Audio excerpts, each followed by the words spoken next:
যারা তখন ক্ষমতায় যায় সেই দলের প্রধানমন্ত্রী, বড় বড় মন্ত্রীদের বাড়ি যে এলাকায় হয় সেইখানে বড় বড় ব্রিজ, বিভাগ, এটা সেটা সেতু হয়। এই যে আজকে শুনলাম বগুড়াকে সিটি কর্পোরেশন, আরো 5টা নতুন উপজেলা, দেখছেন না?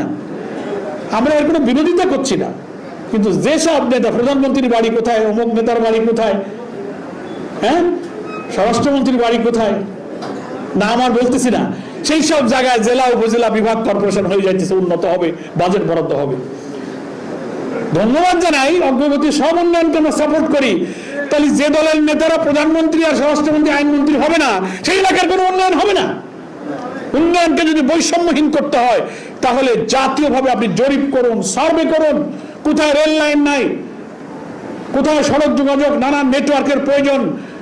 ইনসাফপূর্ণ মানবিক বাংলাদেশ গড়ার জন্য এই সরকারকে সে দায়িত্ব পালন করতে হবে। এই জন্য যে জুলাই আগস্টের গণ আন্দোলন, গণ অভ্যুত্থানে আমাদের তারুণ্যের অজেয় শক্তিরা কিন্তু এই স্লোগানে দিয়েছিল যে উই ওয়ান্ট জাস্টিস, আমরা চাই সুবিচার।